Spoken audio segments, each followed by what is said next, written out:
तो हेलो दोस्तों, स्वागत है आपका अपने यूट्यूब चैनल जय पाठशाला में। और आज हम इसमें करने जा रहे हैं अपनी करंट अफेयर्स की क्लास, जो हमारे आने वाले एग्ज़ाम जो भी लगे हुए हैं, चाहे वो यूपीपीसीएस का हो, चाहे वो आरओ का हो, चाहे वो बीपीएससी का हो, तो सब में ये करंट अफेयर्स आपकी बहुत ही महत्वपूर्ण भूमिका अदा करते हैं। तो सबसे पहला हम इसमें देख लेते हैं वर्ष भर की प्रमुख घटनाओं का बिंदुवार प्रस्तुतिकरण। तो सबसे पहले हम इसमें राष्ट्रीय देखेंगे, फिर हम इसमें अंतर्राष्ट्रीय देखेंगे, फिर हम आर्थिक देखेंगे, योजनाएं देखेंगे, फिर हम इसका तो है धीरे धीरे करके इस बुक को कंप्लीट करेंगे। चलिए हम इसकी शुरुआत करते हैं राष्ट्रीय संस्करण से। वन लाइनर इसमें दे रखा है और हम इसमें फैक्ट जो है उन्हें पढ़ेंगे और आने वाली जो परीक्षाएं हैं उसमें पूछे जाने की इनकी संभावना है।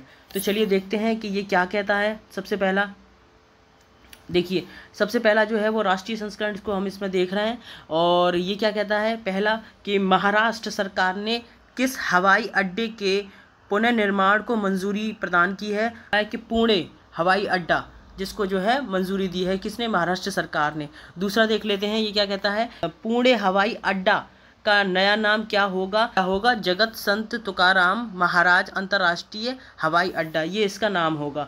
चलिए, छठवें राज्य खाद्य सुरक्षा सूचकांक स्टेट फूड सेफ्टी इंडेक्स 2023 से 24 में शीर्ष स्थान प्राप्त करता राज्य और केंद्र शासित प्रदेश हैं। तो पूछ सकता है, क्रम लगाने को आ सकता है कि जो हमारा स्टेट फूड सिक्योरिटी इंडेक्स है उसमें पहले नंबर पे किसका स्थान रहा है, ये भी पूछ सकता है। या वो ये पूछ सकता है इन चारों का नाम देके कि इनका जो क्रम है वो लगाओ कि पहले स्थान पर कौन रहा है, दूसरे स्थान पर कौन रहा है। तो सबसे पहले स्थान पर रहा है आपका केरल, दूसरे स्थान पर रहा है आपका तमिलनाडु, तीसरे स्थान पर रहा है आपका जम्मू कश्मीर और चौथे स्थान पर रहा है आपका गुजरात। ठीक है, चलिए नेक्स्ट देख लेते हैं। ये क्या कहता है कि केंद्र सरकार ने किस केंद्र शासित प्रदेश की राजधानी का पुनः नामकरण करने का निर्णय लिया है। अंडमान निकोबार द्वीप समूह का पुनः नामकरण करने की जो है बात कही गई है। अंडमान निकोबार द्वीप समूह की राजधानी का नाम क्या है, तो इसका नाम है पोर्ट ब्लेयर। पोर्ट ब्लेयर का नया नाम क्या रखा है और अभी भी रिसेंटली आपको पता होगा चेंज किया है, क्वेश्चन आ सकता है। दूसरा, अंतर्राष्ट्रीय बौद्ध मीडिया सम्मेलन कहाँ आयोजित किया गया, तो ये किया गया है नई दिल्ली में। ये क्वेश्चन आपका उत्तर प्रदेश की जो परीक्षाएं उसमें ज़रूर आ सकता है कि किसने उत्तर प्रदेश में सैनिक स्कूल का उद्घाटन किया। तो ये पूछा जा सकता है कि वो हैं आपके जगदीप धनखड़ उपराष्ट्रपति, और इसका उद्घाटन कहाँ किया है, गोरखपुर के अंदर किया गया है। ठीक है, इस बात को याद रखेंगे, ये क्वेश्चन पूछा जा सकता है। प्रधानमंत्री नरेंद्र मोदी ने वीडियो कॉन्फ्रेंसिंग के जरिए जल संचय जन भागीदारी पहल की शुरुआत की, तो वो शुरुआत की है आपकी सूरत के अंदर। ठीक है, इस बात को भी आप याद रखेंगे। जल संचय जन भागीदारी पहल किस अभियान से जुड़ी है, तो जल शक्ति अभियान से ये जुड़ी हुई है। कि राष्ट्रपति द्रौपदी मुर्मू ने कहाँ विश्व शांति बुद्ध विहार का उद्घाटन किया, तो ये किया है उदयगिरि लातूर जिला महाराष्ट्र। ठीक है, पूछ सकता है। और इसके नेक्स्ट वाला जो है वो उत्तर प्रदेश में पूछ सकता है। उत्तर प्रदेश के जो भी एग्जाम होने वाले हैं इस पर विशेष ध्यान दिया जाए कि उत्तर प्रदेश सरकार ने किस विश्वविद्यालय के मुख्य भवन में वैदिक 3D संग्रहालय बनाने की मंजूरी दी है, तो ये है आपका संपूर्णानंद संस्कृत विश्वविद्यालय में मंजूरी दी गई है। किसकी, 3D वैदिक 3D संग्रहालय बनाने की जो है मंजूरी दी गई है संपूर्णानंद संस्कृत विश्वविद्यालय वाराणसी में। अत्याधुनिक संग्रहालय किसको समर्पित होगा, तो भारतीय जोशी खगोल विज्ञान और वैदिक साहित्य।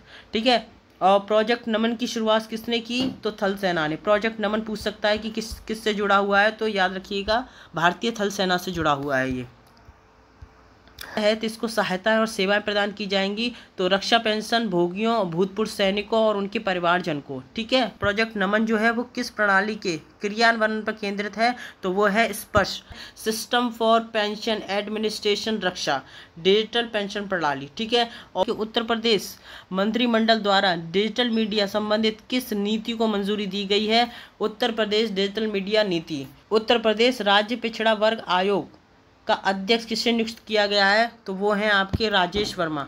और बिहार खेल विश्वविद्यालय एवं राज्य खेल अकादमी का उद्घाटन कहाँ किया गया है, ये किया गया है आपके राजगीर नालंदा में। केंद्र सरकार ने केंद्र शासित प्रदेश लद्दाख में कितने नए जिले के गठन की घोषणा की है, तो कितने की है, 5। और इन 5 जिलों का नाम क्या है, उसका नाम है जास्कर, द्रास, शाम, नुब्रा और चांगथांग। बनारस हिंदू विश्वविद्यालय और किस एकेडमी ने नेपाली भाषा और संस्कृति अध्ययन के लिए समझौता किया है? तो वो है आपकी नेपाल अकेदमी। पीएम मोदी की अध्यक्षता में केंद्रीय मंत्रिमंडल ने किस योजना को मंजूरी दी?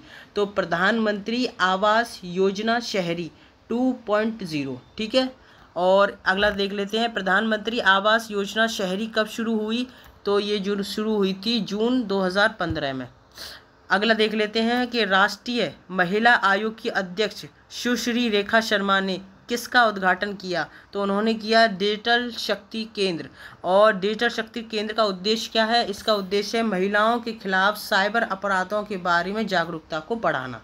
ठीक है, चलिए, आपदा जोखिम प्रबंधन के लिए बीमा समाधान को क्रियान्वित करने वाला देश का पहला राज्य कौन सा है? तो वो है नागालैंड।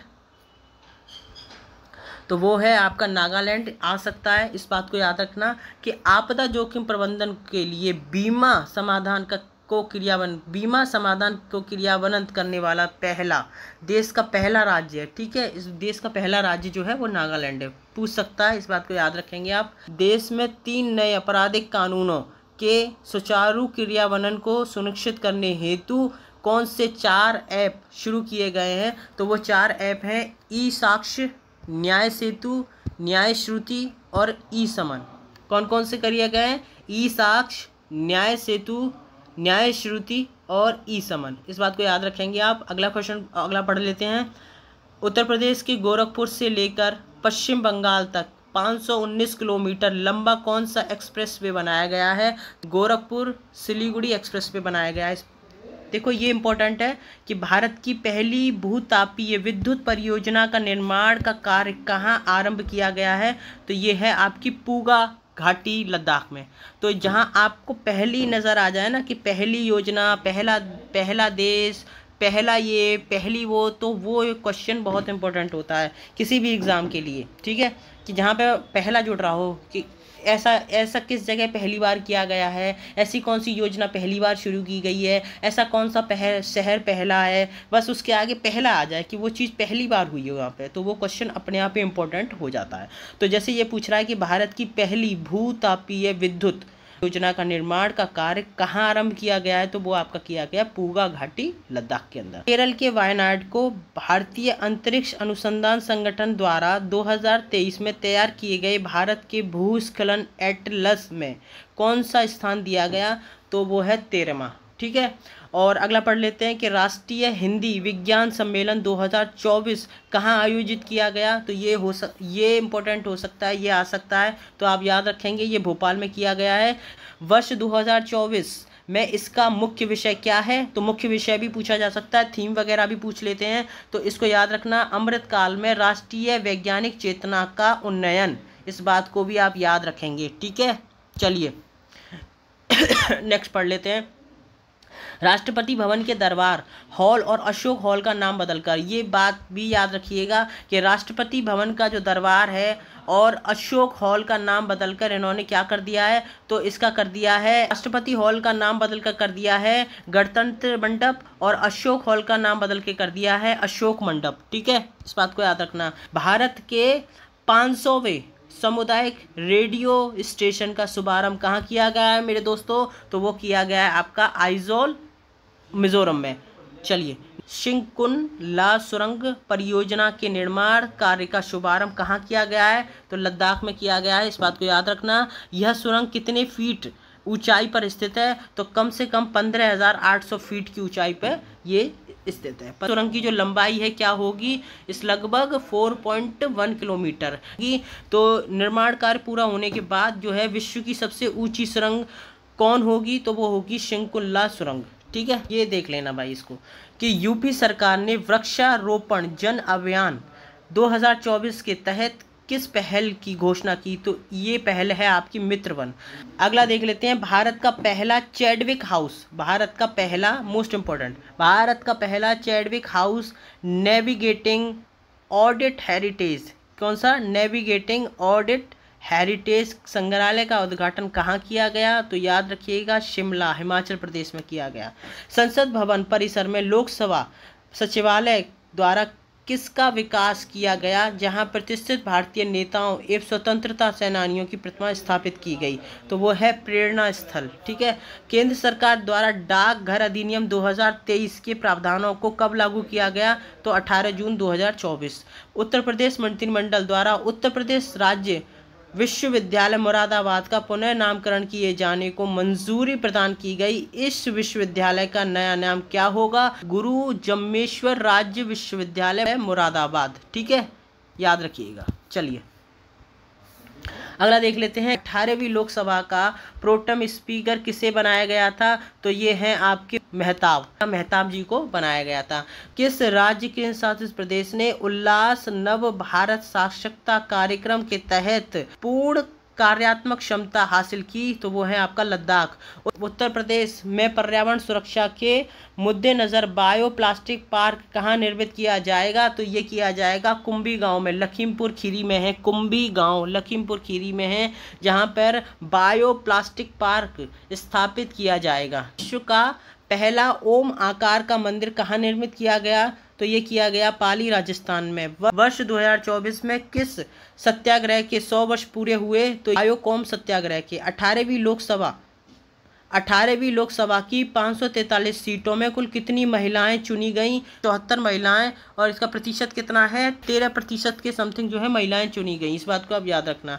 ना बरेठी सौर ऊर्जा परियोजना 630 मेगावाट की आधारशिला कहाँ रखी गई? तो ये रखी गई है छतरपुर मध्य प्रदेश में। भारत की पहली बैटरी ऊर्जा भंडारण गीगा फैक्ट्री कहाँ स्थापित करने की घोषणा की गई है? तो ये की गई है जम्मू कश्मीर में। ठीक है। किस राज्य की पुलिस ने digital platform Trinetra app 2.0 launch किया है? वो लॉन्च किया है आपके उत्तर प्रदेश राज्य ने। ठीक है, इस बात को याद रखिएगा। भारत की पहली पानी के नीचे चलने वाली मेट्रो रेल सेवा का उद्घाटन कहाँ किया गया? तो ये किया गया है कोलकाता में। 5 करोड़ आयुष्मान कार्ड जारी करने वाला देश का पहला है उत्तर प्रदेश। रक्षा प्रौद्योगिकी में नवाचार को प्रोत्साहित करने हेतु किस योजना को शुरू किया गया? तो वो है आपकी अदिति योजना। पहले राष्ट्रीय डॉल्फिन अनुसंधान केंद्र का उद्घाटन कहाँ किया गया? ये किया गया है बिहार में। तो बिहार। और किस राज्य की सरकार ने ग्रीन हाइड्रोजन नीति को मंजूरी दी है? इम्पोर्टेंट है ये। तो उत्तर प्रदेश ने। किस राज्य? 18वां भारत का डिजिटल शिखर सम्मेलन 2024 कहाँ आयोजित किया गया? ये किया गया मुंबई में। प्रधानमंत्री नरेंद्र मोदी ने उत्तर प्रदेश के किस जिले में एम्स का उद्घाटन किया? तो रायबरेली में। इम्पोर्टेंट है क्योंकि प्रधानमंत्री ने खुद किया है। विश्व की पहली विक्रमादित्य वैदिक घड़ी कहाँ स्थापित की गई? तो ये की गई है आपकी उज्जैन में, मध्य प्रदेश के। देश के सबसे लंबे केबल आधारित पुल सुदर्शन सेतु का उद्घाटन प्रधानमंत्री नरेंद्र मोदी ने कहाँ किया? गुजरात में। ये इंपॉर्टेंट है बहुत, इसको याद रखना। और नवे रायसीना डायलॉग, इसको भी याद रखिएगा। 2024 का आयोजन कहाँ किया गया? तो याद रखिएगा नई दिल्ली में किया गया। नौवें रायसीना डायलॉग 2024 का विषय क्या है? तो चतुरंग संघर्ष, प्रतियोगिता, सहयोग, निर्माण। शिक्षा मंत्रालय ने एक राष्ट्र एक छात्र आईडी के उद्देश्य के साथ कौन सी पहल शुरू की है? इसको याद रखिएगा कि शिक्षा मंत्रालय ने एक राष्ट्र एक छात्र आईडी के उद्देश्य के साथ कौन सी पहल शुरू की है? तो ये की गई है आपकी अपार, automated permanent academic account registry. देश के पहले कौशल भारत केंद्र स्किल इंडिया सेंटर का उद्घाटन कहाँ किया गया? तो ये किया गया है संबलपुर, उड़ीसा में। स्टेम विज्ञान, प्रौद्योगिकी, इंजीनियरिंग, गणित और चिकित्सा भारतीय महिलाओं और लड़कियों का प्रतिनिधित्व करने हेतु कौन सा पोर्टल लॉन्च किया गया है? तो स्वाति। याद रखिएगा, इंपॉर्टेंट है ये। कि लोकपाल के अध्यक्ष के रूप में किसे नियुक्त किया गया है? और ये हैं आपके Ajay Manikrao Khanwilkar. Very very important है कि प्रधानमंत्री नरेंद्र मोदी ने उत्तर प्रदेश में किस मंदिर का शिलान्यास किया? तो श्री कल्की धाम मंदिर का। यह मंदिर किस जिले में स्थित है? तो ये मंदिर जो है वो आपके संभल जिले में स्थित है। तो किसे असम का राज्य फल स्टेट फूड घोषित किया गया है? तो काजी नेमू। ठीक है। 75वें गणतंत्र दिवस के 2 विषय क्या थे? पहला था विकसित भारत और दूसरा था भारत लोकतंत्र की मातृका।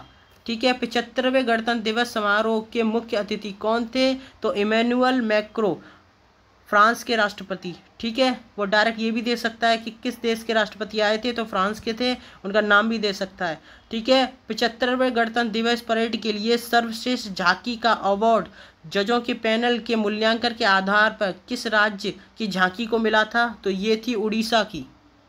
ठीक है। राज्य स्टार्टअप रैंकिंग 2022 में 1 करोड़ से अधिक जनसंख्या वाले राज्यों में सर्वश्रेष्ठ प्रदर्शनकर्ता कौन है? तो ये है गुजरात, उसके बाद कर्नाटक, उसके बाद केरल और उसके बाद तमिलनाडु। और श्रेणी ए राज्यों में नेतृत्व करता थे आंध्र प्रदेश, असम, मध्य प्रदेश, उत्तर प्रदेश, उत्तराखंड। वाइवेंट गुजरात वैश्विक शिखर सम्मेलन 2024 का आयोजन कब किया गया? तो 10 जनवरी से 12 जनवरी 2024 में। वर्ष 2024 में इसका कौन सा संस्करण आयोजित किया गया? तो वो था 10वां।